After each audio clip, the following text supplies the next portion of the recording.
Tá gravando. Isso. Bom, então vamos lá, gente, para o nosso encontro hoje. Estamos aqui com o Henrique. Uhum. O Henrique, então, ele é engenheiro da computação e ele é fã da série Deixados para Trás, tá? Brincadeira, é o fake news. Comecei com fake news aqui, só para Pô, eu ilustrar. já ia falar, não. O Henrique errado, Henrique errado.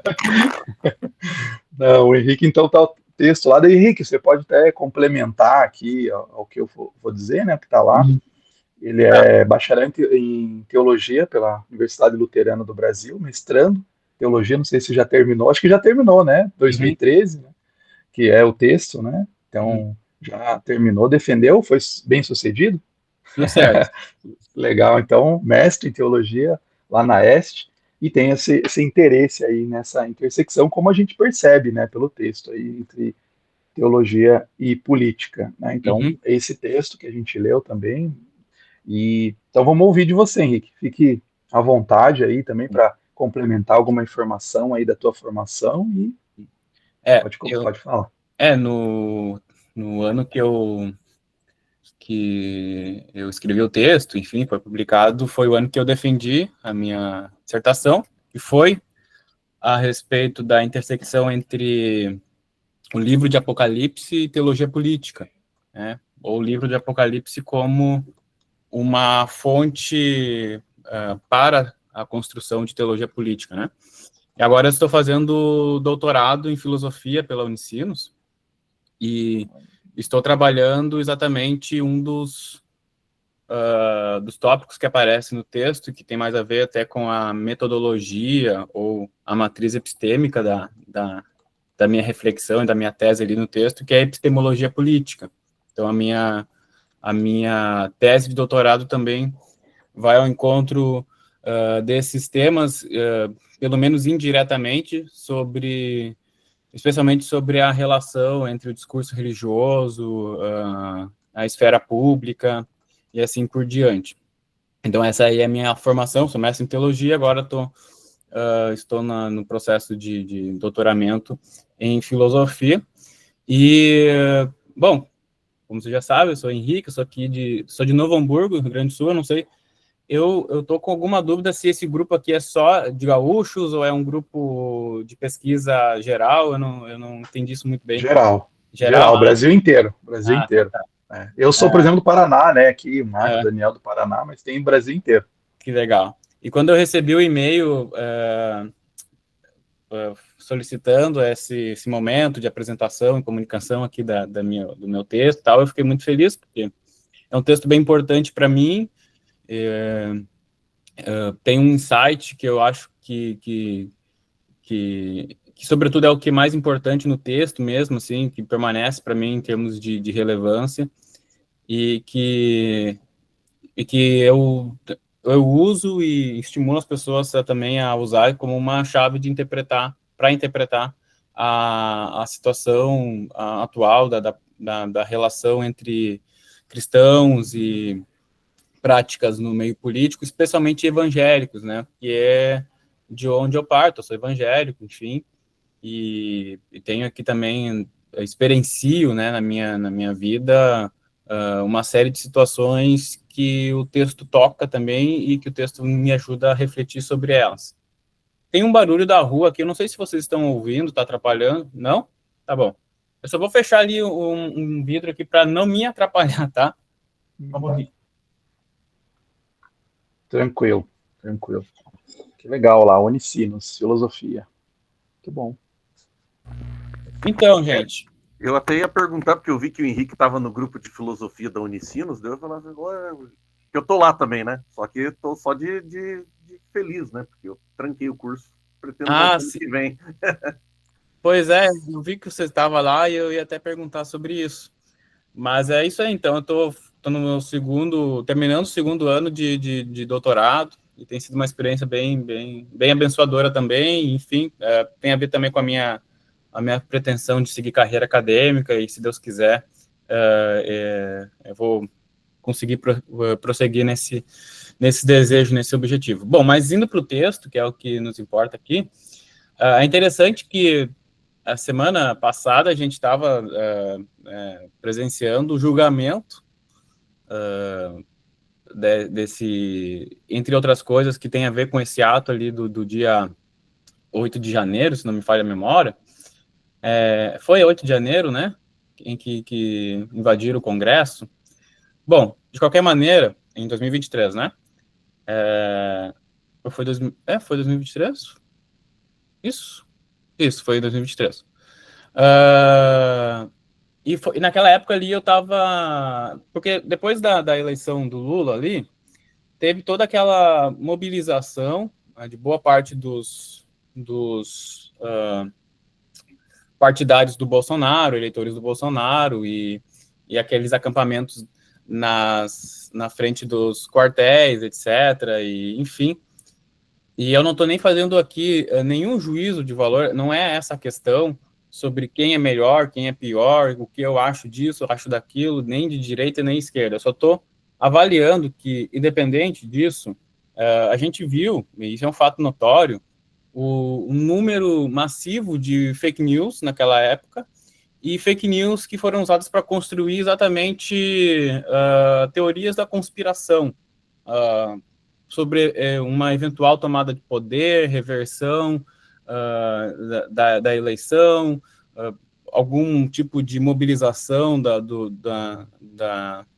dos militares e assim por diante, e algumas coisas um pouco mais bizarras, assim, coisas que realmente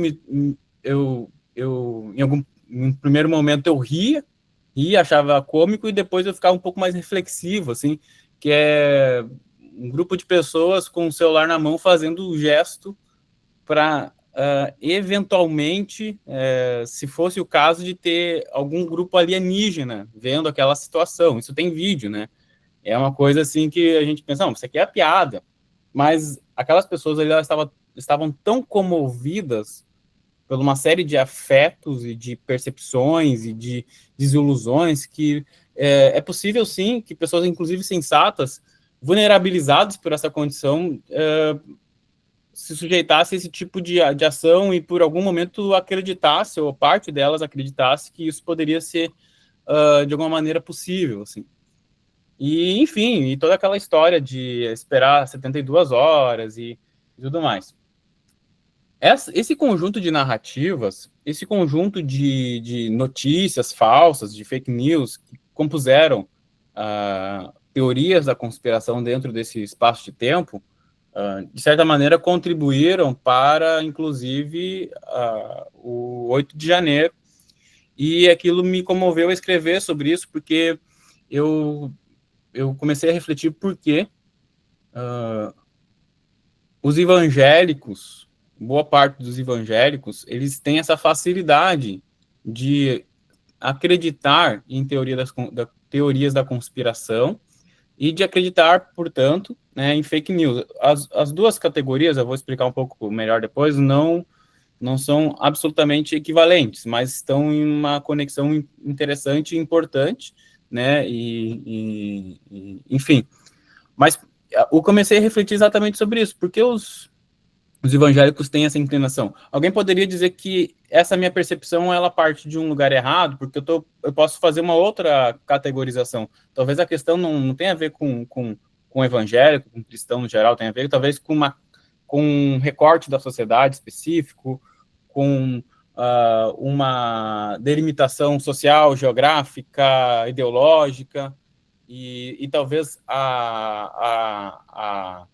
o aspecto da fé, o fato da pessoa ser evangélica, cristã, não exercesse tanta influência nisso. Mas a questão não é exatamente de eu encontrar, por uma análise, digamos assim, de psicologia da massa ou psicologia social, uma relação empírica, exatamente empírica, entre a fé da pessoa e a adesão dela a teorias da conspiração, através de uma investigação que eu pudesse comprovar essa relação causal. Não é exatamente isso que eu quero fazer, mas eu quero fazer, sim, uma investigação que, nesse caso, leva em conta outro tipo de evidência, né, que não é exatamente uma evidência que estaria sujeita a essa investigação que eu não queria fazer, não é a minha proposta, mas é sim uma investigação sob o ponto de vista teológico e epistemológico e, por consequência, claro, filosófico também, de entender que, bom, independente do que levou a pessoa a aderir de forma mais propensa, mais positiva, mais fácil a teorias da conspiração, independente do que realmente aconteceu para que isso fosse uma verdade para ela ali, que constituísse a situação e a condição dela, eu queria pesquisar se existe, pelo menos na constituição da fé dela, algo que pudesse, pelo menos do ponto de vista conceitual e teórico, justificar essa adesão. E, claro, a partir daí a gente poderia, então, fazer algumas outras inquirições em que se pudesse fazer exatamente a avaliação empírica, digamos assim. Eu sei que esse é um termo disputado, mas só para fins didáticos eu vou usar, na ausência de um termo melhor agora, mas uma avaliação empírica dessa relação. Mas, antes disso, eu quero ver se tem, pelo menos, uma relação conceitual. Existe uma relação que se retroalimenta, exatamente porque dentro do aparato da fé cristã e, por consequência, da fé evangélica, ou da fé evangélica e, por consequência, da fé cristã, existe algo que pudesse servir como sustentação conceitual e justificatória disso, né? Eu encontrei, na verdade, não foi uma grande sacada, mas eu acredito que aqueles que têm um pouco de familiaridade com a doutrina cristã, com o texto bíblico, com o Novo Testamento, há de concordar comigo que existe um aspecto da fé cristã que lida exatamente com o fato de que o Evangelho é a revelação de algo que estava encoberto, é a revelação de algo que não foi dado aos grandes e poderosos, mas, em primeiro lugar, aos pequeninos, e que denuncia as narrativas e as elaborações simbólicas e discursivas propostas pelos poderosos do mundo. O Evangelho ele traz um contradiscurso desconstruindo padrões culturais, simbólicos, discursivos vigentes, que são estabilizados exatamente pelos poderosos, pelas autoridades que pertencem ao reino dos homens, ao domínio dos homens. Então, o Evangelho ele traz essa revelação da parte de Deus, esse mistério que estava escondido, né, que, entre outras coisas, também tem essa dimensão, essa implicação política também. Então, existe, sim, dentro da experiência da fé, a convicção de que o mundo é mau e de que existe uma verdade que o mundo quer encobrir, ou existe uma verdade, ou verdades que o mundo não quer que nós saibamos, né, que as estruturas de poder querem esconder de nós, mas o Evangelho nos liberta, de alguma maneira, em vários sentidos, em vários níveis, dessa a possível alienação que nos causa exatamente esses discursos predominantes a partir de estruturas de poder. Então, existe sim um aspecto apocalíptico na nossa fé que poderia servir como o solo que alimenta, pelo menos do seu ponto de vista teórico, eu volto a repetir, do seu ponto de vista conceitual, essa facilidade em aderir teorias da conspiração. Mas antes de entrar exatamente nessa que é a minha tese, né, vale a pena falar, então, sobre algumas questões importantes. Como eu já antecipei ali, fake news não é exatamente teoria da conspiração, eu não preciso fazer todo um levantamento histórico de onde surgiu a ideia de fake news, mas me parece óbvio que, de alguma maneira, fake news, pelo menos num sentido amplo, é uma prática que acontece desde que o mundo é mundo, porque desde que o mundo é mundo, os seres humanos mentem um para os outros, né? Então, divulgar notícias falsas, divulgar coisas que não existiram, ou prestar falso testemunho é algo que é parte da condição humana, digamos assim, e nós, teologicamente, entendemos desde que a condição humana foi afetada pelo pecado, pela condição do pecado. Mas é claro que, sob o ponto de vista técnico, a gente pode imaginar fake news não só como uma simples mentira, mas uma mentira que se pretende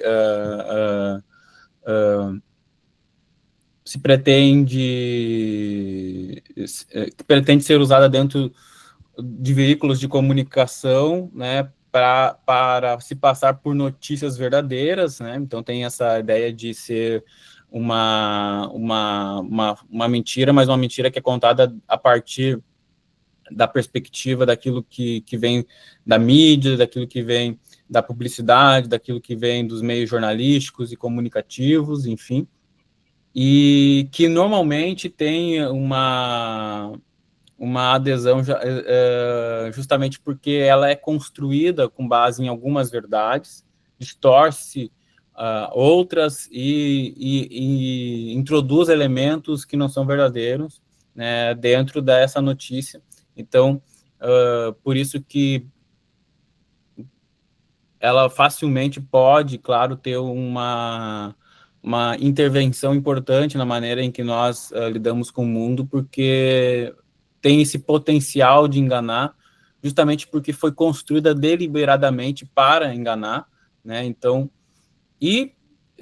do ponto de vista da nossa experiência contemporânea, isso surge assim de forma mais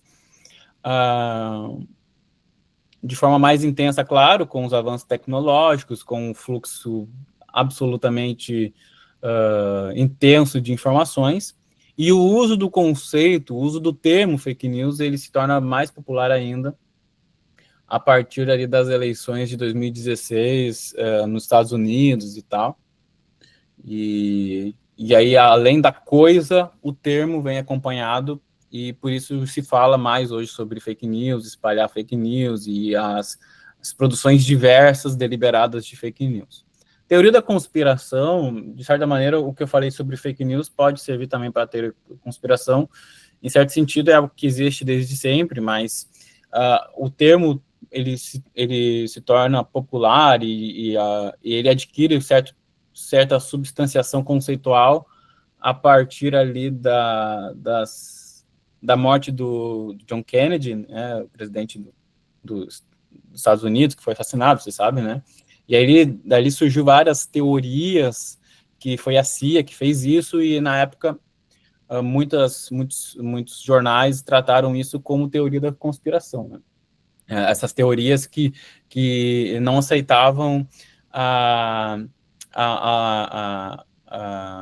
o discurso oficial, né, o discurso oficial sobre o assassinato do John Kennedy. Mas, e depois disso, enfim, além do termo, né, a gente, exatamente pelos mesmos motivos de avanço tecnológico, de avanço na divulgação e produção de informações, também aumentou um número e a disseminação de teorias da conspiração. Quando eu era criança, eu ficava com muito medo do DVD dos Illuminati. Meu pai, um irmão da igreja emprestou para meu pai botou lá, eu tinha 7 anos, eu vi pela primeira vez o irmão Rubens. E era uma febre no nosso meio ali, aquilo ali, né?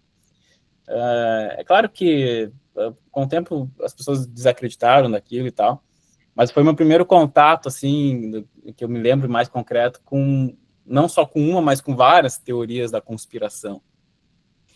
E, de certa maneira, ali, agora pensando, né, existia uma adesão a isso, porque eu faço parte de uma comunidade simples, o meu contexto é simples, a minha família é simples, e ninguém tem um nível de escolaridade e erudição muito alto, então todos nós, né, classe média baixa, dentro de uma situação mais modesta, sob o ponto de vista intelectual, quando a gente ouve esse tipo de coisa, isso, de certa maneira, causa em nós uma forma de resistir ao fato de que nem sempre a gente tem a capacidade de assimilar tudo e avaliar tudo com as ferramentas que temos, pelas condições sociais que temos. E isso nos dá, de certa maneira, até uma sensação de privilégio epistêmico, né? Uma sensação de que estamos ouvindo algo que a maioria das pessoas não sabe, e agora nós sabemos, e porque sabemos, isso aumenta a nossa autoestima intelectual, digamos assim. E, enfim, bom, mas como eu estava falando, não existe uma equivalência entre fake news, não existe uma absoluta equivalência entre fake news e teoria da conspiração, mas eu poderia dizer, assim, pelo menos do seu ponto de vista, mais geral, de que uma teoria da conspiração é o conjunto, entre outras coisas, é também o conjunto de várias fake news, e que a assimilação de fake news e a adesão e a fácil adesão, a fácil aceitação de fake news está absolutamente ligado com a fácil aceitação e assimilação e adesão a teorias da conspiração. Naquela época da invasão ali, do ato de janeiro, eu entrei num grupo do Telegram, e o grupo do Telegram, um dos grupos que estava organizando isso, né, esse movimento, o nome do grupo era A Queda da Grande Babilônia. E isso me despertou algo, porque eu estava exatamente naquela época escrevendo a minha dissertação sobre Apocalipse e tal, teologia política. E como o Apocalipse ele pode fornecer base para discursos diversos, né, a fim de viabilizar percepções políticas, movimentos, e assim por diante. Foi assim durante toda a história do mundo e tal. Então, eu tive esse insight, ou pelo menos essa compreensão, ou comecei a formular essa hipótese de que, primeiro, é necessário a gente entender essa adesão a partir de uma possível relação com alguns aspectos fundamentais da fé, né? E entender que esse aspecto é exatamente o aspecto apocalíptico da nossa fé. Eu já antecipei ali antes, né? Nós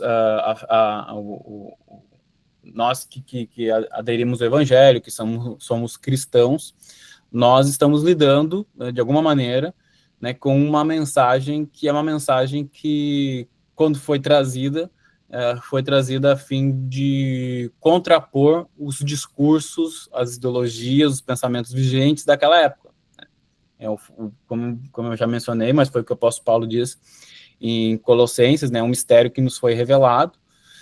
Então, existe, sim, dentro da experiência cristã, a ideia bem incipiente, ou bem fundamental, melhor dizendo, bem crucial,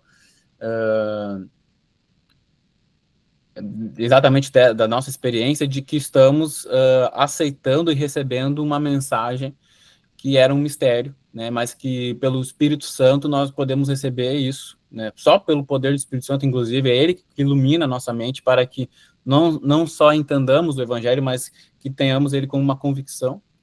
E também como isso está ligado a esse aspecto apocalíptico, que não só está presente no livro do Apocalipse, né, que é o livro por excelência que dispõe do gênero apocalíptico no Novo Testamento, mas como isso também, de certa maneira, claro, influencia na maneira discursiva do próprio Cristo, do apóstolo Paulo. O pensamento apocalíptico não era algo estranho, pelo contrário, era algo bem disseminado dentro do contexto judaico do Novo Testamento. O apocalipsismo é um avanço do profetismo clássico de Israel, e é uma maneira pela qual alguns grupos de judeus lidavam para resistir ao império, a resistir aos discursos vigentes e políticos que faziam a manutenção, né, a manutenção simbólica do poderio do império e assim por diante. E o Evangelho também é trazido com esse aspecto apocalíptico, revelatório, e aí tem, sim, claro, né? Então tem o livro de Apocalipse, que nos mostra exatamente isso. E não tem como fugir disso, porque enquanto eu escrevi a minha dissertação, o que eu descobri foi que a melhor forma de abordar o Apocalipse é tratando ele não como um texto, em primeiro lugar, escatológico, embora eu seja. Não é apenas um texto que aponta sobre como as coisas vão acontecer no futuro.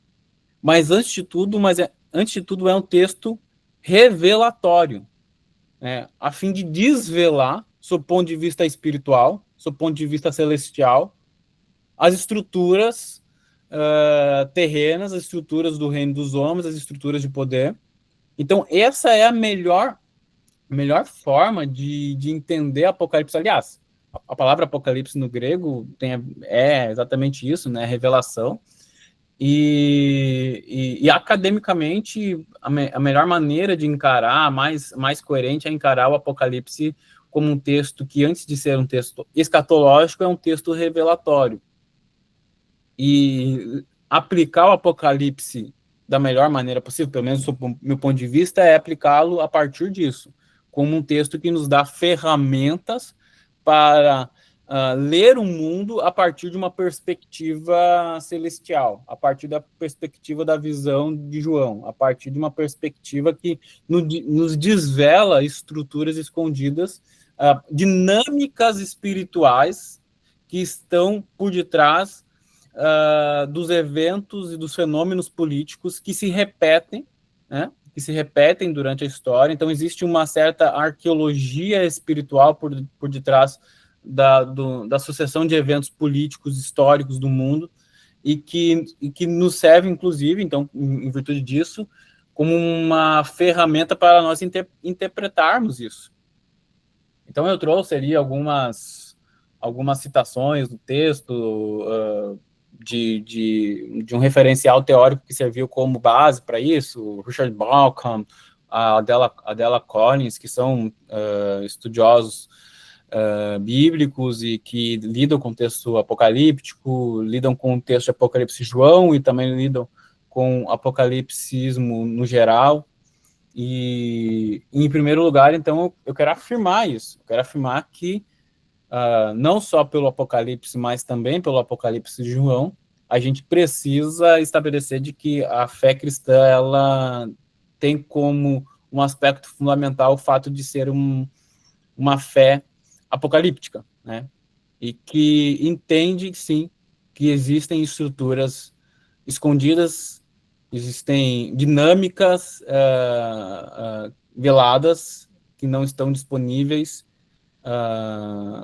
não estão acessíveis de maneira natural a nós, aos seres humanos de forma geral, mas que estão ali e que a gente, a partir disso, cria então todo o nosso ceticismo, cria toda a nossa desconfiança com qualquer que sejam os discursos que vêm de cima para baixo. E eu acho que a gente tem que manter essa postura.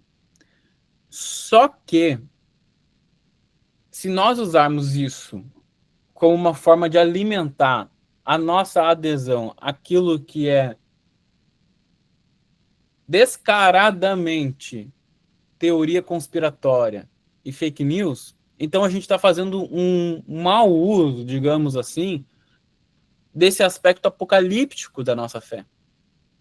Porque então nós estamos desenvolvendo um certo tipo de ceticismo que não é consistente e não é desejável com esse aspecto apocalíptico da nossa fé. É um ceticismo que está muito mais dependente de um determinado movimento ou uma inclinação ideológica que faz uso disso. Isso é um fato notório também, o uso do discurso religioso, o uso dessa desconfiança que o cristão traz pelo fato da sua fé ser apocalíptica, para, a partir disso, construir a sua base de influência política, a sua base de mobilização política. Bom, claro, eu mostrei ali, e todo mundo sabe, um dos slogans políticos da campanha do Bolsonaro, e até hoje, é o texto de João, que fala, Jesus dizendo: e conhecereis a verdade, e a verdade vos libertará. Então, está usando um elemento, que é um elemento que vai de encontro exatamente com esse aspecto apocalíptico da fé, para a mobilização política e ideológica de um certo grupo, que nesse caso é o grupo de cristãos. E antes que alguém fale, Henrique, mas isso também acontece com movimentos de esquerda, plenamente. Acontece com movimento de esquerda, se não no Brasil, em outros lugares do mundo, se não agora, em outros momentos, sim. Independente do espectro político, existe e existiu na história quem fez uso do discurso religioso para mobilização política, mobilização de aliados, mobilização de eleitores, de adeptos, e assim por diante. Mas nesse caso específico, no Brasil, eu vejo que hoje nós temos esse tipo de uso do discurso político e esse tipo de instrumentalização disso que eu chamo de aspecto apocalíptico da fé, inclusive, a partir desse conjunto de movimentos alinhados a uma ala da direita, digamos assim, no Brasil.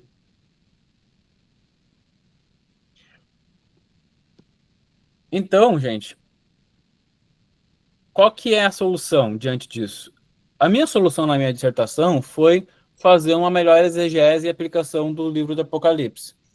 Não abrir mão, né, pelo contrário, insistir no aspecto revelatório, mas entender a melhor forma de nós aplicarmos o que o livro do Apocalipse pode nos dar, e, por consequência, tudo que há de apocalíptico na nossa fé, que também aparece e é,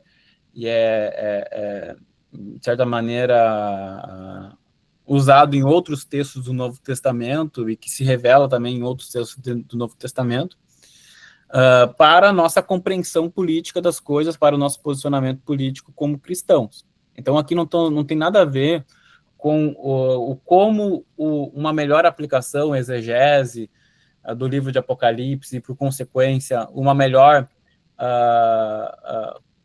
cultivo desse aspecto apocalíptico da nossa fé pode nos conduzir para nos alinharmos a alguma ideologia, algum lado político, algum lado ideológico, nos localizarmos dentro do espectro político. Não é isso.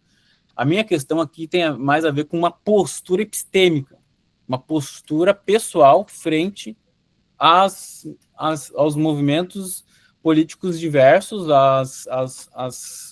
às estruturas políticas diversas, porque, de certa maneira, cremos, pelo ponto de vista teológico, que existe algo que todas as estruturas, independente dos movimentos, independente dos períodos históricos, compartilham, que é o seu aspecto absolutamente transitório, é o seu aspecto de inclinação para a corrupção, é o seu aspecto de imperfeição e de mácula, né? Então, as estruturas políticas, quaisquer que sejam, elas sempre serão maculadas, elas sempre serão passíveis de serem corruptas, e num recorte mais específico aqui no Brasil, normalmente, por causa que o populismo ele prevalece desde a instituição da Primeira República, né? A gente tem uma tendência ao populismo e, por consequência, ao messianismo político. Então, ainda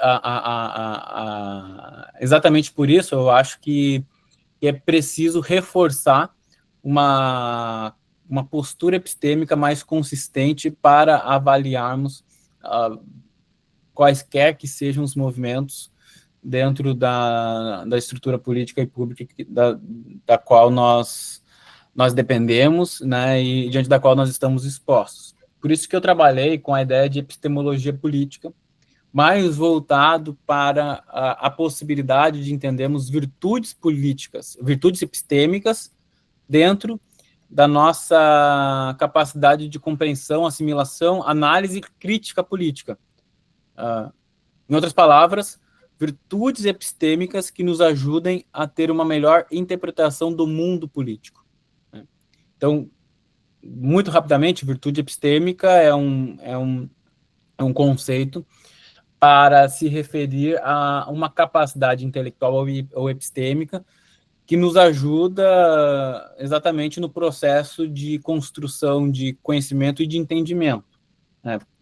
Um tipo de virtude epistêmica altamente trabalhada e inquirida e refletida é humildade. Humildade é uma virtude epistêmica, é uma virtude moral, mas é também uma virtude epistêmica, porque humildade, ela nos ajuda, sob o ponto de vista metodológico, por exemplo, a reforçar uma série de habilidades na construção de teses, de hipóteses, de pesquisa, porque a humildade faz, por exemplo, que nós não sejamos pretensiosos, não achemos antes do tempo que já sabemos de tudo, isso nos deixa um espaço aberto para que nós possamos progredir na nossa pesquisa, voltar atrás em pontos que se mostraram não consistentes ou não justificáveis. Então, por exemplo, a humildade é um tipo de virtude epistêmica. Eu quero mostrar que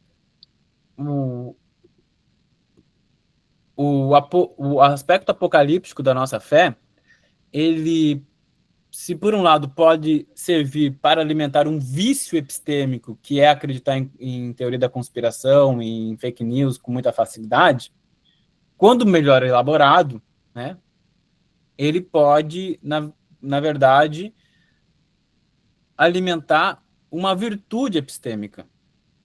Ele pode alimentar uma virtude epistêmica, o contrário de um vício epistêmico, que é estabelecer um nível de ceticismo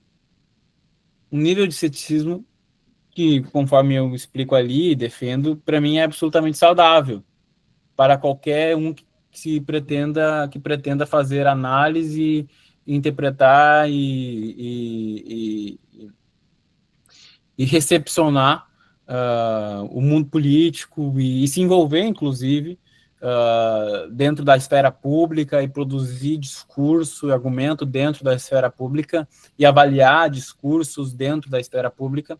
O ceticismo, ele tem, dentro da tradição conservadora, liberal, uma grande predominância, desde David Hume, e de certa maneira, dá para se apontar, teoricamente também, que se nós fôssemos entender epistemologia política desde dos conservadores britânicos lá, a gente poderia fazer a interpretação de que eles estão propondo que o ceticismo é uma virtude epistêmica dentro de uma perspectiva política, muito embora não se faça uso desses termos, assim, mas a gente pode inferir isso, ou pode trabalhar que ali existe uma tradição que vai fomentar esse tipo de conclusão. Mas esse ceticismo político que acontece dentro da tradição conservadora política, ele não necessariamente precisa estar constrangido com o ceticismo em outras áreas do saber, mas normalmente está. Normalmente ele tem a sua fundação não só dentro do aspecto político, mas ele tem a sua fundação em pressupostos epistêmicos de outras áreas, ou de estágios mais profundos da reflexão sobre a capacidade do ser humano de conhecer, de conseguir capturar e assimilar a verdade, e também do seu ponto de vista moral, se é possível que realmente possamos conceber valores, objetivos fortes do seu ponto de vista moral, ou que o ser humano é capaz de alguma maneira, progredir moralmente. Então, esse ceticismo político ele não precisa estar alinhado e trazer junto a ele o ceticismo em outras áreas, mas também é verdade que esse ceticismo ele se alimenta, né, com o ceticismo político, com um ceticismo um pouco mais profundo, que não é só usado dentro do âmbito político, mas é usado de maneira geral como um pressuposto bem fundamental sobre questões elementares em relação a conhecimento, realidade, questões metafísicas, questões ontológicas, questões morais e assim por diante. Eu não estou nem dizendo que aderir o ceticismo de acordo com essa tradição política que vem do conservadorismo é algo errado, não é exatamente isso que eu quero dizer. Mas eu quero desvincular, pelo menos em alguma medida, o ceticismo que eu estou propondo como virtude epistêmica aqui, desse ceticismo. Eu quero encontrar em outro lugar a sua base de fundamentação. E esse lugar é exatamente o aspecto apocalíptico da fé cristã. E esse aspecto apocalíptico da fé cristã, que eu já falei e repito aqui quase a exaustão, nos traz essa postura de desconfiança, mas não é uma postura de desconfiança sem esperança. Porque é exatamente porque temos esperança no Cristo que se revela a nós, e do Cristo que revela como o mundo é a nós, e o Cristo que revela como o mundo vai ser a nós, que nós podemos cultivar um ceticismo sem que esse ceticismo nos torne absolutamente indiferente a qualquer que seja a perspectiva de melhoria do mundo. É claro, podemos partir de um pressuposto ou de uma convicção de que o mundo como ele é, a não ser pela interferência do nosso Senhor no seu retorno, ele vai continuar mal, ele vai continuar violento, ele vai continuar perverso. Mas isso não vai ser motivo para que nós não tenhamos movimentos importantes e relevantes e ânimo para esses movimentos, atitudes que visam, sim, melhorar as coisas e visam, sim, estabelecer ambientes e situações sociais e políticas melhores, ainda que nós saibamos que qualquer que seja o movimento não será capaz de salvar o mundo, de transformar o mundo, mas a esperança, ela produz em nós as razões pelas quais, ainda que sejamos céticos, possamos, e não só possamos, devemos agir de uma maneira ativa e não desacreditar que pelo menos em alguma instância, em alguma dimensão, possamos produzir ambientes e situações de justiça, pelo menos de forma antecipatória, e que sirvam como um sinal daquela realidade que esperamos e aguardamos com esperança. Então, quando o ceticismo ele não é uma contraposição à esperança que temos em Cristo, mas está vinculado a essa esperança, e eu poderia dizer que, inclusive, é fruto dessa esperança, então a gente consegue cultivar, a partir desse aspecto apocalíptico da fé, uma virtude epistêmica, que é a virtude do ceticismo da fé, o ceticismo que advém da esperança ou que não é contraposição à esperança e nem convive de forma tensionada à esperança, mas que está em uma relação de retroalimentação, digamos assim, com a esperança.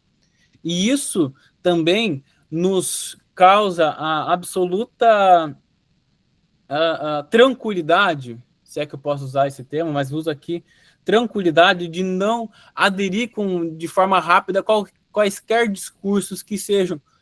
Se em algum momento a gente não quer, de forma ingênua, aderir, assimilar e aceitar tudo aquilo que a imprensa tradicional ou os discursos vigentes que vêm de cima para baixo nos impõem, porque somos céticos, né, porque temos essa dose de ceticismo, também é verdade que isso não nos deve levar a acreditar em qualquer que seja a teoria conspiratória ou fake news que busca denunciar esse discurso vigente, porque, eventualmente, esse combo de fake news e de teoria da conspiração pode estar no lugar do poder, pode fazer que movimentos ascendam um poder e, naquele momento, já não é mais um discurso periférico de resistência, vai ser exatamente o discurso predominante e discurso do estado atual das coisas, do estado vigente de poder.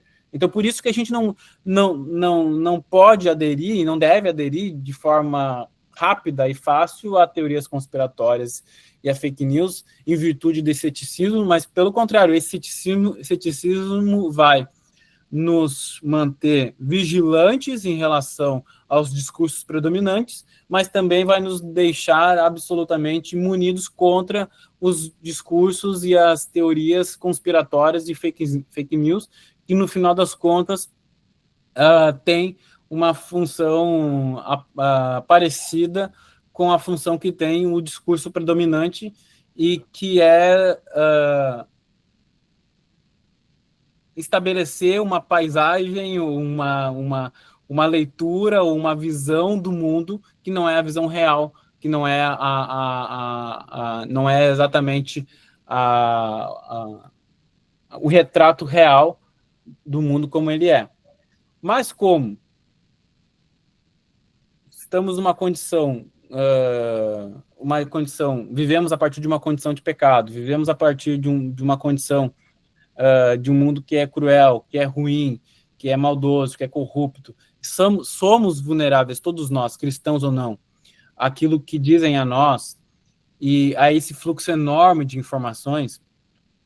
Precisamos ter cautela, né, claro, como eu venho falando, defendendo, na adesão de qualquer coisa que nos tragam, por isso a gente precisa sempre reivindicar razões, evidências e assim por diante daquilo que nos fala. Mas, ao mesmo tempo, não precisamos ver essa cautela, essa paciência para assumir convicções como algo ruim. Essa é uma questão bem interessante. Ainda que nós assumamos que é impossível a gente ter convicção sobre tudo, e que não é nem desejável que assim o façamos, porque eventualmente vamos ter convicções falsas, porque estamos a partir das razões que dei, numa desvantagem epistêmica frente ao mundo que vivemos, especialmente nesse mundo que vivemos de alto fluxo de informação e de uma capacidade enorme de produzir fake news cada vez mais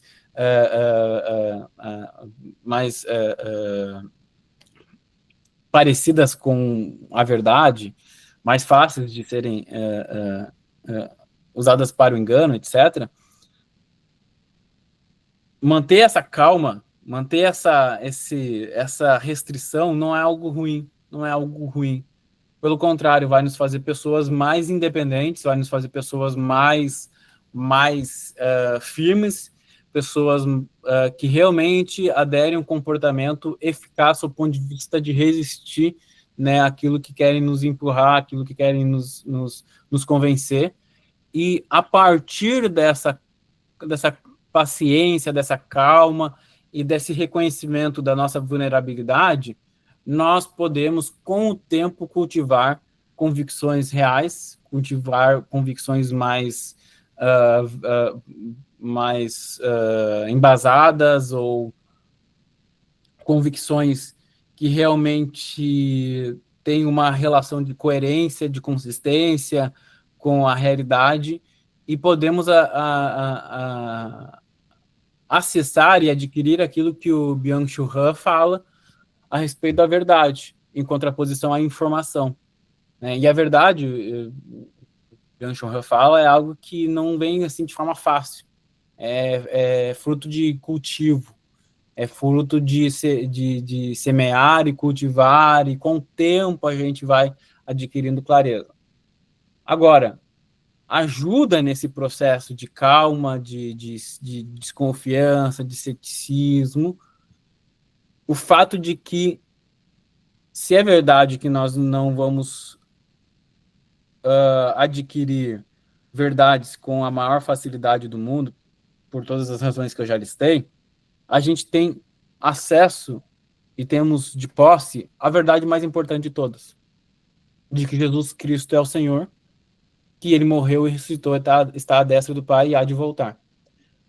Tendo posse dessa verdade, que por consequência alimenta a nossa esperança, a gente pode ficar absolutamente tranquilo para não se jogar de forma precipitada a qualquer que seja o discurso, a mobilização ou o lado político e, claro, né, por consequência, qualquer que seja a fake news ou a teoria da conspiração.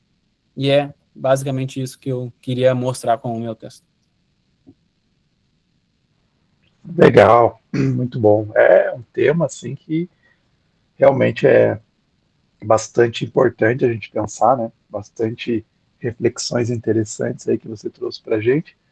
E infelizmente não vai deixar de ser atual, né? Como você bem colocou aí, né? Não é uma coisa nova e a tecnologia eu acho que tem até enfatizado mais, né? Facilitado mais até isso, né?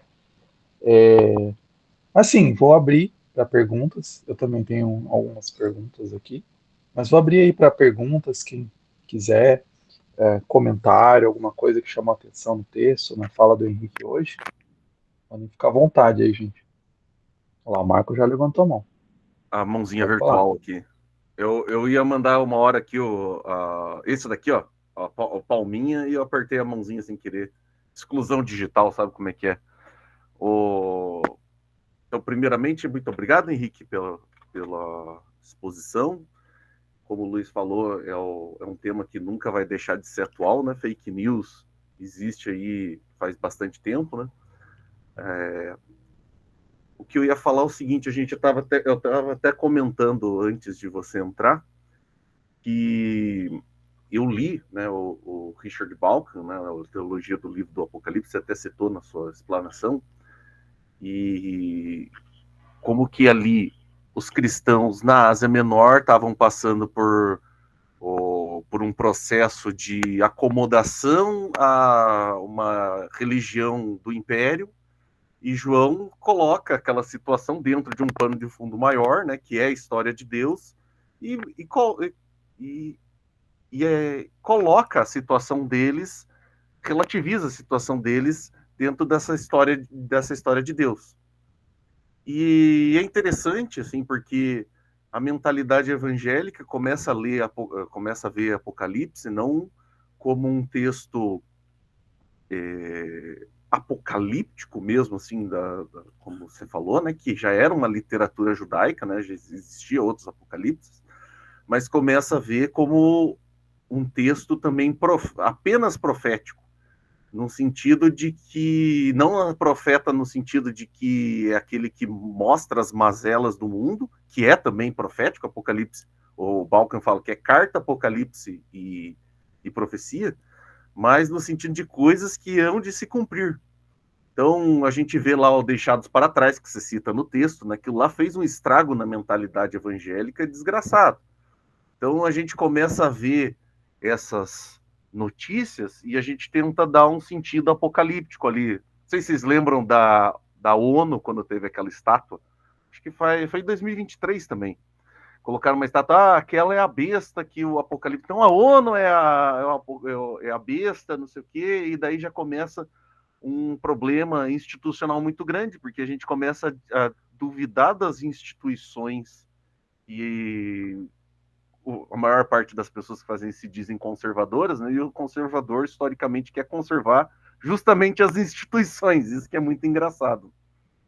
Mas também, eu estava até falando aqui, né, que o Luiz foi que falou desse livro no grupo de tecnologia, que é A Máquina do Caos, que o Max Fischer, ele é um jornalista e ele faz uma análise do estrago que as várias redes sociais fizeram no decorrer no mundo, assim, até mesmo de promover guerras e tudo mais. E ele traz um dado interessante, assim, que no Twitter os posts que faziam menção, tinham palavras assim mais emotivas, que faziam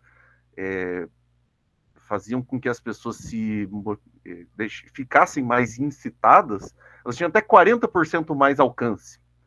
Então a gente vê que o próprio algoritmo das redes sociais fomentou essa mentalidade evangélica que já estava deturpada, que já existia dentro como você falou, dentro do cerne do cristianismo, um germe para que acaba crescendo esse tipo de coisa, mas as redes sociais acabaram potencializando extremamente isso, de uma forma que nunca antes, eu acho que nem João no Apocalipse imaginava que um negócio desse ia acontecer. E agora, ainda mais com os adventos da IA, as IAs generativas, que estão no nível assim de realismo, tanto de imagem, o deepfake, né, o que é do rosto, ou mesmo vídeos assim, tipo, manda fazer vídeos de políticos e qualquer coisa, nós estamos chegando num ponto que, cara, como vai ser a próxima eleição, sabe? Como que eu tenho medo, sabe? Eu tenho muito medo. Agora a gente teve o infeliz assassinato lá daquele político nos Estados Unidos, e a quantidade de mentiras e de situações de incitação de ódio causados pelas fake news por cristãos nas redes sociais. Ódios contra partidos de esquerda, ódios daí vem contra partidos de direita e tudo mais. Então, eu acho que o que você trouxe do ceticismo como virtude política é o que a gente mais vai precisar nos próximos anos aí. Já estávamos precisando, mas é o que a gente vai precisar mais a partir de agora com essas coisas. Então eu termino aqui a minha jogada com uma carta virada para baixo e eu deixo para os próximos. Valeu.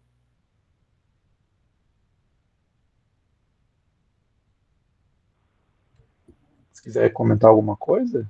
Não, eu concordo plenamente. Eu acho que a tua leitura é muito boa. Eu acho que o teu receio pelo período eleitoral também é o meu receio. Eu tenho um receio do seu ponto de vista político, né, porque a gente se importa com o país e espera que o projeto, o menos pior, digamos assim, seja o projeto vigente e tal, de acordo com as nossas preferências. Mas eu tenho uma preocupação ainda mais importante, que é teológica e pastoral, né, que é que, independente de quem ganhe, que isso não sirva como uma forma de promover rixa no meio da igreja, que não seja uma forma de produzir idolatria política, de exclusão, e que a preferência política de alguém não seja o marcador determinante da fé dela. Até porque a preferência política de alguém envolve fenômenos muito mais complexos que a fé de uma pessoa, ou se a pessoa ela está vivendo a fé dela da forma mais coerente possível. O que eu quero dizer com isso, eu acho que isso também está muito presente naquele livro seminal do Jonathan Haidt lá, o The Religious Mind, né? A Mente Moralista em português. Não sei se é uma boa tradução, mas enfim, para quem não conhece, eu acho que todo mundo conhece, né? E às vezes, por exemplo, alguém aqui dentro da minha perspectiva aqui, boa parte das pessoas elas têm uma tendência ao bolsonarismo, evangélicas, né? Então essa provocação que eu faço normalmente vai em direção a tentar fazer as pessoas refletirem sobre o fato de que existem evangélicos e que conservadores e que ainda assim são eleitores do Lula. O que é plenamente possível, do ponto de vista de quem é bolsonarista, é ele fazer análise de que essa pessoa está fazendo uma escolha política errada por uma série de motivos. Mas isso não necessariamente está vinculado com a análise da fé dessa pessoa, porque a gente precisa avaliar de que os motivos que te levam a não votar no Lula não é os motivos que fazem ela votar no Lula. Ah, mas ele é ladrão, mas para aquela pessoa ele não é ladrão. Não é ladrão. Para aquela pessoa ele não é tudo isso que tu acha de ruim. Tá? Eu tô usando aqui Lula e Bolsonaro e eu não quero nem, de novo, não tô fazendo defesa de nenhum nem do outro, sabe? E se querem saber a minha opinião, para mim faria tudo mesmo chato. Mas alguém pode ficar espantado, mas como é que pode alguém votar num ladrão? Mas para aquela pessoa, que a pessoa não é ladrão. Ela pode estar errada na convicção sobre o caráter daquela pessoa, mas o motivo que faz ela votar nela não é um motivo anticristão. Em contrapartida, eu conheço muitos evangélicos conservadores que não votam no Bolsonaro, apesar dos seus desvios, apesar daquilo que é descaradamente incoerente com a ética cristã e tudo aquilo que a gente aprendeu desde criança. Votam por causa disso. Então é plenamente possível que uma pessoa, dadas as motivações que ela tem e as crenças que ela aderiu a respeito de um político, vote, independente de qual político, de forma mais cristã do que outra, porque os motivos que levaram ela a votar são diferentes do que o outro votou. Então eu posso votar num bom político, mas os motivos que eu votei nele são mais perversos do que os motivos que levaram outra pessoa a votar naquele político que, ao meu ver, não é tão bom assim, que é corrupto, inclusive, mas a partir das percepções dela, ela construiu uma série de motivações que sejam talvez até mais puras. Isso faz que nós entendamos que, ainda que possamos discutir sobre política, possamos discutir sobre se determinado político é corrupto ou não, roubou ou não, se alguém é mais ou menos ingênuo em relação a isso, a gente precisa descolar essa discussão, pelo menos em alguma medida, da discussão sobre a qualidade da fé daquela pessoa. Porque a gente pode discutir se ela a qualidade da crença dela a respeito do caráter daquele político. Mas não necessariamente isso tem a ver com a qualidade da crença dela em relação ao evangelho e assim por diante, porque as motivações elas são mais complexas do que aquilo que a gente imagina. Eu só queria comentar o comentário agora, assim, porque eu achei muito interessante o que você estava falando, que eu comecei a ler aquele livro da Hannah Arendt, o Homens em Tempos Sombrios, e no primeiro capítulo ela fala sobre a amizade como uma virtude política. Então, olha só que interessante, a gente está no grupo de tecnologia, né? Você está falando dessa questão assim, das convicções das outras pessoas, que não são as mesmas e tudo mais. Que o afastamento causado pelas redes sociais, ela impede justamente essa amizade entre as pessoas que fariam com que eu conhecesse os motivos das outras pessoas e eu me humanizasse. Tanto que a Hannah Arendt fala que a gente humaniza as coisas a partir do momento que a gente consegue falar das coisas. Então, a gente poder conversar e falar, expor os motivos pelos quais você vota no A ou no B, ela só é possível se a gente tiver contato pessoal, se a gente estiver disposto a conversar, se tiver uma abertura para o outro, que muitas vezes, por conta da dinâmica das redes sociais e dos algoritmos, né, as câmaras de eco e tudo mais, a gente se fecha para isso e a gente não tem a oportunidade de humanizar a política e os motivos das coisas. E é isso aí, agora já terminei.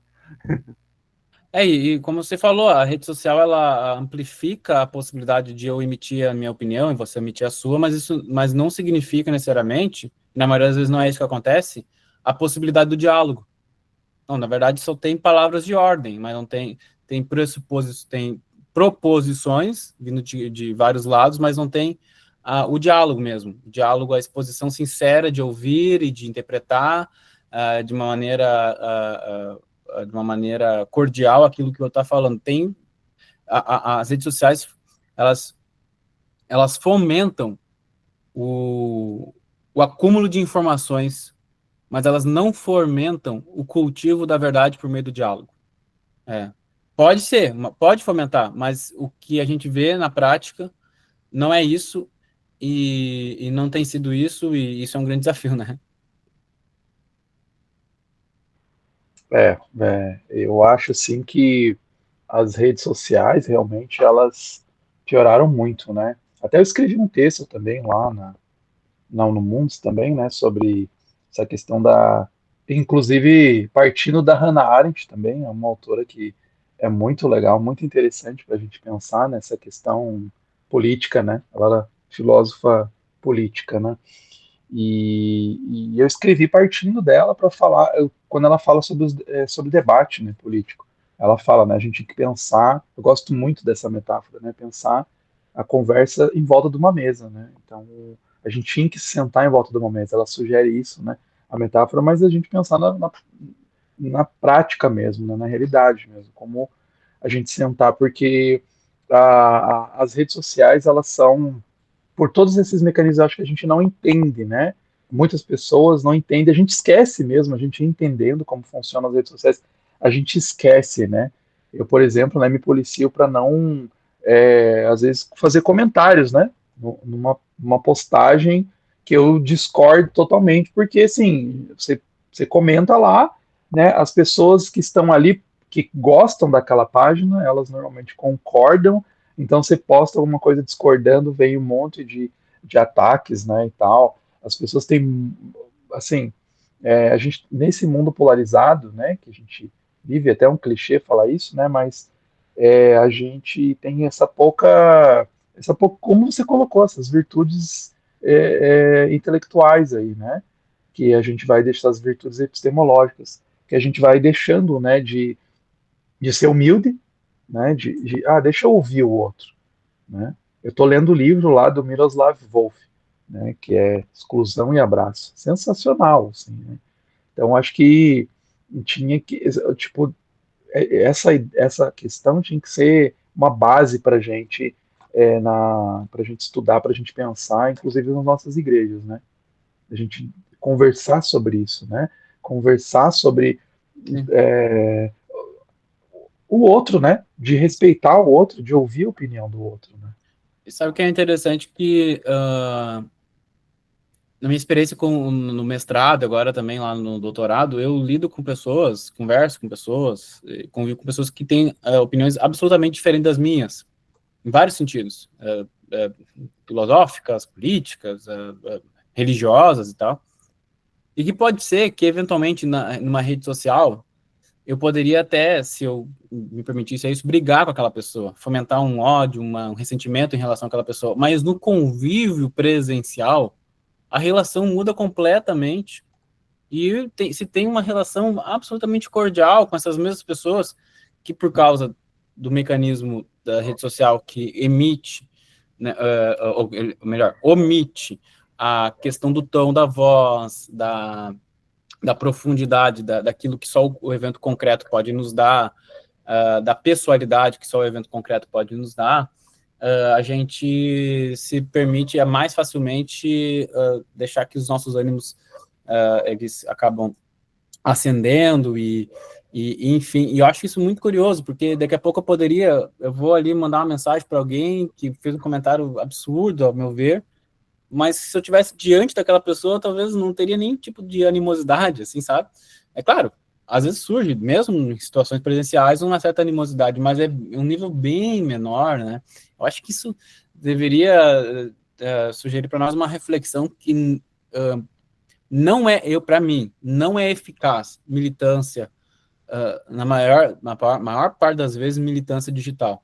Ela não é eficaz, ela traz bem mais danos do que benefícios. E eu não vejo nenhum problema em alguém que ainda que queira ser ativo, ser alguém que queira trazer uma contribuição relevante na sua área ou em qualquer outra área, na área política, por exemplo, como estamos falando aqui, que ela seja uma pessoa mais reservada sob o ponto de vista das redes sociais. Eu acho que não existe nenhuma uma incoerência nisso. Uhum. Concordo totalmente. Gente, mais alguém? Quer comentar aí alguma coisa? Eu vou falar de novo, desculpa. Deixa. Eu o Daniel tá lá. Daniel tá lá. Deixar o Socorro ali antes que ele bata o carro, vai. Não, hoje eu parei o carro. A gente assistiu na ciência a mecânica newtoniana, a maravilha da mecânica newtoniana ser usada, porque tinha ali os planetas Netuno, Urano, Netuno, e assim, você vê que um planeta está meio com um comportamento estranho, gente, deve ser atração gravitacional, será que não tem um planeta lá? Então começou essa conversa, apontaram o telescópio e estava lá, tinha mais um planeta, a gente descobriu mais um planeta. Aí olha para um movimento meio estranho de Mercúrio, os caras já vão dizer direto que é um outro planeta, e disseram que tinha o planeta Vulcano, ao redor de Mercúrio. Procuraram os telescópios, tinha gente que viu, inclusive, né? E, na verdade, a mesma teoria não podia ser aplicada, porque o Einstein mostrou que o problema do periélio de Mercúrio era de outra ordem, e daí ele mostra como é que funciona. Ou seja, mesmo uma teoria na ciência, a gente tem que ser cauteloso, prudente, né? Tem que fazer umas afirmações dizendo, olha, talvez fosse, né? E isso tudo não tem nada a ver com religião. Então, esses valores epistêmicos, essas virtudes, precisam nascer da pessoa comum, se fosse possível, né? Simplesmente dizer isso, precisam nascer da pessoa comum, mesmo antes da gente pensar em religião, né? Mas muito mais por estarmos envolvidos com o cristianismo da maneira como a gente está, a gente precisa levar isso em consideração, de falar com prudência, né? Falar com calma, ver bem o que a gente vai dizer. Dentro da ciência, nós vimos os caras serem muito deterministas em tudo que... muito assertivos no que encontravam com as suas equações e com as suas experimentações, mas, de repente, certos experimentos, como o da fenda dupla e o elétron, você percebe que o elétron também é uma onda. E aí, mesmo físicos que trabalhavam com mecânica quântica começam a viajar, falar umas loucuras, assim, o pessoal vai atrás. Não, ele é físico, ele pode dizer, então, ele é uma autoridade para falar do mundo espiritual, e um monte de espiritualismos loucos surgiram também, né? De maneira que nós, que cremos que ele nasceu de uma virgem, que ele ressuscitou, que ele vai voltar voando, cara, a gente não iria acreditar em conspiração? Claro que sim, né? O problema é a gente detectar que é uma teoria de conspiração ou que é fake news desde o começo. Porque, afinal de contas, você está no desespero da pandemia, precisando de uma vacina ou precisando de uma solução, e aí tem o cara que fala, não, porque a vacina não serve, ou a gente precisa testar, ou ela só faz mal. E depois passa o tempo, a gente vê algumas confirmações de um ou de outro lado, que é necessário um pouco de prudência na hora de fazer as afirmações, mas fica fácil da gente levar para o aspecto político. Então, a gente viu, Henrique, você também falar bastante, foi o começo da sua apresentação, no aspecto político, né? Esse é um dos aspectos, não é verdade, nos quais a gente precisa ter prudência, né? Ter essas virtudes. E a gente assiste que hoje é tão ruim as pessoas no lado político fazerem as guerras que estão fazendo, muito disso por causa das redes sociais, a forma da falta da gente ter um encontro concreto, né? Eu vejo o Luiz Adriano e o Fernando Pasquini discordando sobre Latour, por exemplo, né? Em uns termos que eu não entendo porque eu sou bem ignorante da área, né? Cara, eles sentam para jogar Banco Imobiliário e outros jogos, falam sobre a esposa, sobre os filhos, sobre a vida na igreja, entende? Então, a gente precisa do contato pessoal e de ver que o outro é gente, o outro não é simplesmente um tweet, né? O outro é gente, para baixar a bola e ser mais cauteloso, porque foi isso que Jesus nos ensinou, né? Então, gente, partamos para ser melhores discípulos, melhores seguidores, com o coração mais entregue, né? Obrigado. Ele me ajudou que está acesa a luz. Bora. Muito bom. Agora ele vai bater o carro. Não. E aí, mais alguém, gente? Muito bom. O diálogo, né? A conversa. Eu só ia comentar que o Daniel falou, uma coisa ali que ele mencionou que não é só sobre o aspecto político, e agora eu estava lembrando de uma coisa que eu estava refletindo esses dias, e em vários campos do saber isso, a gente eventualmente vai se deparar com o perigo de acreditar em fake news, em teorias que não servem e tal, mas pela capacidade retórica, de marketing, carismática, de ser carismático, a gente às vezes até adere com certa facilidade, e sutilmente a gente acredita em coisas que nos dizem de áreas que não são da nossa especialidade. Uma área que, eu não sei se é por causa do algoritmo, que eu acabei vendo bastante nas redes sociais, mas assim, uma coisa que está explodindo muito, e que eu vejo tanta informações desencontradas e que se contrapõem, e que era para ser uma área e é uma área da ciência exata, mas isso não quer dizer nada, e até mencionou o Bruno Latour, e através do Bruno Latour a gente sabe que isso não quer dizer nada, mas isso é papo para outro momento, que é a área da nutrição, o que tem de terrorismo nutricional, o que tem de informações e teorias e propostas dentro dessa área, cara, eu fico maluco, assim, que se eu for basear a minha dieta com base nos nutricionistas de redes sociais, eu não sei o que eu vou fazer, porque cada um fala uma coisa. Então, assim, redobrar a prudência. Mas é uma área que não é importante. Não, é vital, é super importante, a área da nutrição, como a gente se alimenta e tal. E, claro, a gente precisa redobrar exatamente por conta dessa importância o que se fala. Então, só estou dando exemplo de uma área que também existe através das redes sociais, uma série de informações desencontradas, enfim. Bem isso. Marco, ia falar mais alguma coisa? Quando vocês estavam falando ali o Henrique estava falando que ele não vê problema na militância das pessoas e tudo mais, eu também não vejo problema, mas eu queria só trazer um ponto que o Henrique falou no final do próprio discurso dele e trazer também um outro teólogo, que é a questão da virtude da esperança. Porque o Jürgen Moltmann, ele fala uma coisa interessante, que o cristão ele age no mundo porque ele vê que existe um hiato entre aquela experiência que ele está vivendo agora com o que a esperança cristã escatológica está dizendo de um mundo da nova criação. Então ele age nesse mundo a partir da esperança. E daí ele diz o seguinte, que a esperança ela relativiza as metas do mundo atual e colocam não mais como metas absolutas, objetivos absolutos, mas objetivos relativos em relação à escatologia cristã.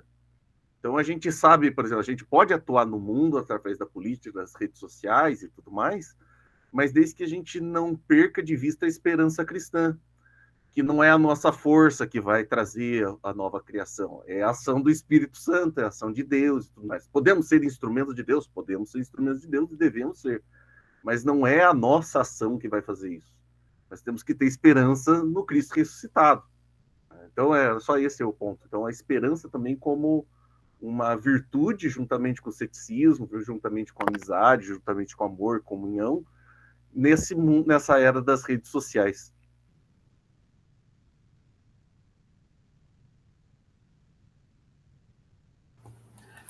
Bom, eu acredito em relação a... Achei muito interessante em falar, porque a gente focou muito em questão de política, né? E eu lembrei de saúde agora, que uma decorrência em relação à vacinação, muitas pessoas pararam de se vacinar e ficaram com receio de tomar outras vacinas, e a gente vê muitas vezes até mesmo informação demais, né? A gente é uma geração que tem muita informação, até mesmo médicos nas redes sociais, e às vezes eu fico assim, relativamente preocupada em relação a isso, e eu não sei, às vezes, acho que minha maior preocupação, acredito eu, porque a gente tem que checar várias fontes para saber se aquilo às vezes é confiável, sabe? Ainda mais quando você não é da área, e ainda pessoas ainda mais que não têm um certo conhecimento, assim, ensino superior, né? E às vezes o meu receio, né? Acredito eu, né? É uma preocupação minha em relação a isso, sabe? Mas, enfim, essa é a minha contribuição. Eu estava pensando sobre isso agora, sabe? Como o próprio a gente viu, né, dentro do mundo evangélico, né, até, né, nessas áreas, né, todas se espalha, né, para questões políticas, né, então assim, não, né, a gente viu, né, vacina vinha com chip, né, você vê lá nos Estados Unidos, né, em várias regiões que tem um cinturão da Bíblia, né, o Bible Belt, que tem também, né, vacinas, índice de vacinas baixas e tal, porque tem essas conspirações, então acaba, né, vindo desde de dentro, né, dessa mentalidade evangélica, né, o escândalo da mente evangélica, né, até tem a brincadeira, né, tem um livro, né, chamado Escândalo da Mente Evangélica, e aí tem a figurinha lá que a gente brinca, né, o escândalo da mente evangélica é que ela é burra, que às vezes a gente tem isso, né, tipo, umas conspirações, assim, que vão surgindo, né, porque, claro, tem muitos fenômenos, a gente refletiu muito sobre fake news, né, a gente vem refletindo bastante, né, e aí você vendo vários desses fenômenos, você vê essa busca por, às vezes, confirmar alguns preconceitos, né, que tem, né, então a pessoa tem essa visão, né, daí vem alguém e fala, né, uma pessoa de autoridade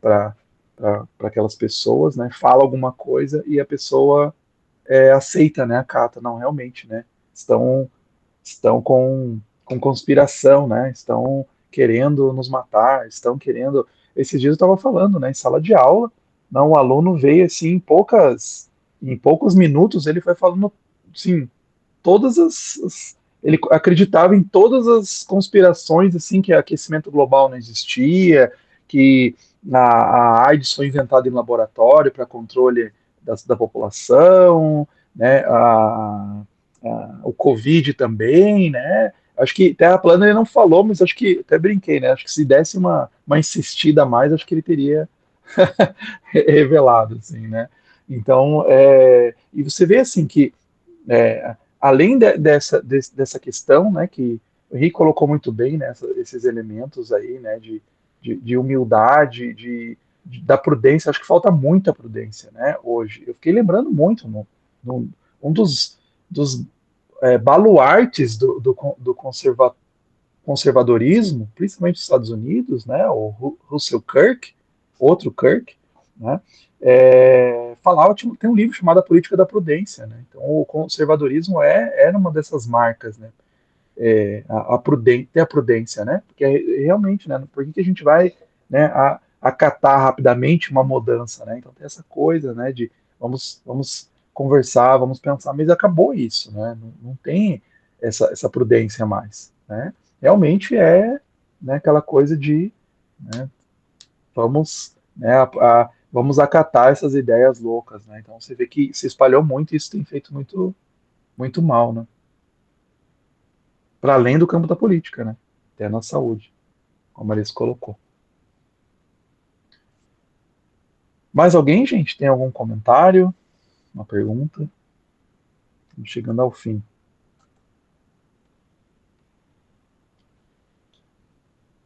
Então vamos lá. Então acho que ficamos por aqui. Obrigado, então, Henrique. Eu vi que você é orientado pelo Gabriel, né? Gabriel Ferreira da Silva, né? Gente boa, acompanho ele. Às vezes não conheço ele pessoalmente, né? Mas acompanho. Bem legal, né? Acho que realmente o cara muito fera, né? Legal. Muito bom, obrigado aí pela tua disposição de estar aqui com a gente, né? Eu E que agradeço. obrigado por compartilhar aí. Beleza? Tá. Obrigado, gente. Foi uma honra. Obrigado, Henrique. Foi muito boa a apresentação. Legal. Beleza, gente. Então, um abraço aí, bom sábado. Juízo, hein, gente? Nada de ficar compartilhando fake news. Isso mesmo. Tchau, gente. Obrigado. Bom final de semana para vocês. Tchau.